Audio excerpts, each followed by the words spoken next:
है छत्रपति साहू जी महाराज विश्वविद्यालय के औषधि वाटिका में। यहाँ पे कई तरह के ऐसे वनस्पति हैं, फल जो यहाँ पे पत्तियाँ हैं, पौधे हैं, जो हमारी रोज़मर्रा के जो तबीयत ख़राब होती है, स्वास्थ्य ख़राब होता है, उसके लिए काफ़ी लाभदायक है। आपको बताएंगे कि किस किस तरह के यहाँ पे पौधे उपलब्ध हैं।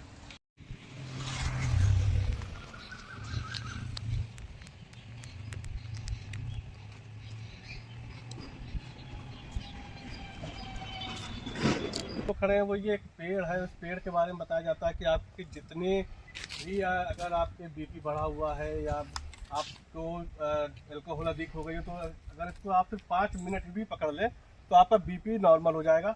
हमारे साथ सुभाष चंद्र जी सर, ये किस तरह का पेड़ है, इसका क्या नाम है? ये दहीमन कहते हैं इसे, इसका अंग्रेजी नाम है, बोटेनिकल का नाम जो है कॉर्डिया मैकुलोडी। इस समय इसकी ये स्थिति है भारत में कि ये इंडेंजर्ड क्लास में पहुंच गया है। बहुत कम पेड़ बचे भारत में। लकीली हमारे यहाँ 2 पेड़ बचे हैं, पुराने बचे हैं। इसका काम यही है सिर्फ कि ये बीपी को नॉर्मल करना। आप एल्कोहल लेते हैं, बीपी हाई हो जाता है उसमें, लेकिन अगर इस आप ये लकड़ी पकड़ ले, लकड़ी शरीर में टच करी इसकी, तो कुछ देर बाद आपका एल्कोहल का इफेक्ट न्यूट्रल हो जाता है। अगर इसको बांध को भी रखा जाए, अगर गले में लटकाया जाए तो भी इसका कुछ प्रभाव? किसी भी तरह आपके शरीर में टच होना चाहिए बस। अच्छा, इसका इफेक्ट यही है कि शरीर में टच हो आपके बस। तो इस पेड़ को और कहीं पे भी लगाया गया है कि सिर्फ यहीं पे ही है? नहीं, यहाँ तो पौधे इसके कहीं मिलते ही नहीं।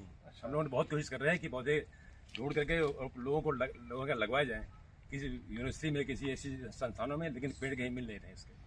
अगर आपके इंसुलिन लगता हो और शुगर बनने में दिक्कत हो रही हो, तो इस पौधे को अगर आप सेवन करेंगे तो आपका इंसुलिन कुछ हद तक ठीक हो जाएगा।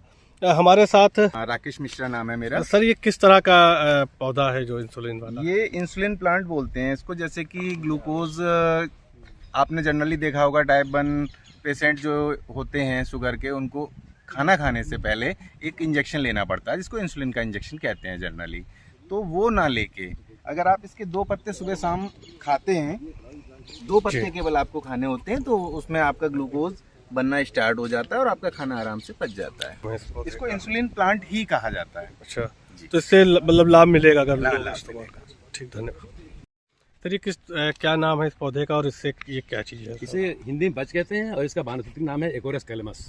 जी, तो इससे क्या लाभ होगा सर? इसका लाभ ये है कि चाहे बच्चा हो चाहे एडल्ट हो, जो तुतलाते हैं, हकलाते हैं, ठीक से आवाज़ नहीं निकलती है, बोल नहीं पाते, कम बोलते हैं, बिल्कुल नहीं बोल पाते, इसका जड़ का सेवन अगर 1 महीने तक करें तो निश्चित रूप से उनको आसादित लाभ होगा। तो ये कहाँ मिलेगा? ये आसानी से उपलब्ध होता है क्या ये? अब मेरे यहाँ तो मैंने कुछ पौधे जो तैयार कराए हैं, उसमें पौधा मिल जाएगा आपको। इसका यहाँ सेल में है मेरे पास, मार्केट में आपके बाकी मार्केट में देख सकते हैं आप। इसको खरीदिए।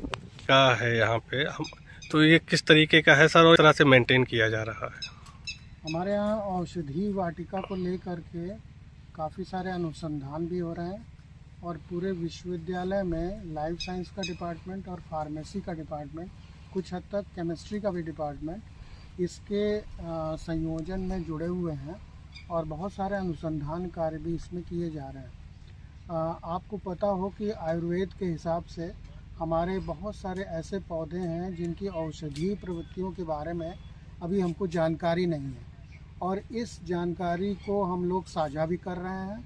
हम लोग कुछ पौधे जो औषधीय पौधे हैं उनको बेचने का काम और उनकी कलम बना करके देने का काम, इस प्रकार का कार्य भी हम लोग कर रहे हैं, जिससे जन सामान्य में इन औषधीय पौधों के प्रति जागरूकता पैदा हो और व्यक्ति जो अभी केमिकल के फॉर्म में हम लोग जो टैबलेट्स ले रहे हैं, इंजेक्शन्स ले रहे हैं, उनके बजाय जो रोग का स्थायी निदान है वो हमारे आयुर्वेद में है और उसको ध्यान में रखते हुए हम लोगों ने और इस प्रकार के औषधीय पौधों का संकलन किया है, जिसमें इंसुलिन का पौधा आपने देखा होगा और अभी आपने लेमन ग्रास को भी देखा होगा, सुदर्शन का पौधा देखा होगा, हींग का पौधा आपको जब इसकी आप स्मेल लेंगे आपको, इस प्रकार के बहुत सारे पौधे हम लोगों ने लगाए रखे हैं और इनके औषधीय तत्वों के बारे में पहले तो उस तत्व को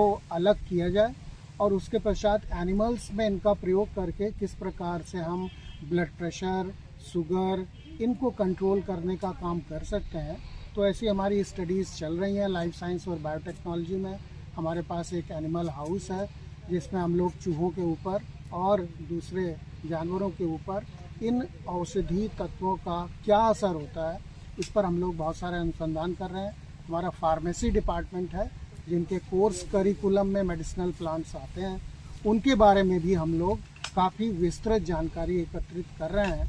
और हमारा यह प्रयास रहता है कि जन सामान्य में, पूरे शहर में इस वाटिका को देखने लोग आएँ और अपनी जो आयुर्वेद की मूल विधा है मेडिसिन की, उसकी तरफ हम लोग वापस जाएं और स्थायी निदान की तरफ चलें।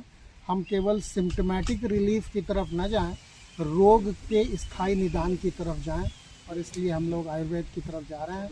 हमारे यहाँ अथर्ववेद में कहा गया है कि सभी औषधीय तत्वों के जो पौधे हैं, उनको एक विशेष समय पर कलेक्ट किया जाए।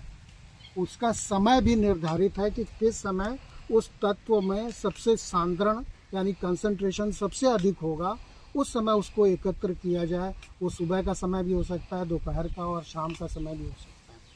तो हमारा ये आग्रह है पूरे विश्वविद्यालय परिसर में इस प्रकार की जागरूकता है, आयुर्वेद की तरफ हम लोग लौटें और जो अभी हमारी मान्य विधियां हैं उपचार की, उसमें मेडिसिनल जो प्लांट्स है उस विधा को हम लोग आयुर्वेद के हिसाब से अपनाएं, तो जन कल्याण की भावना बढ़ेगी। जी धन्यवाद सर।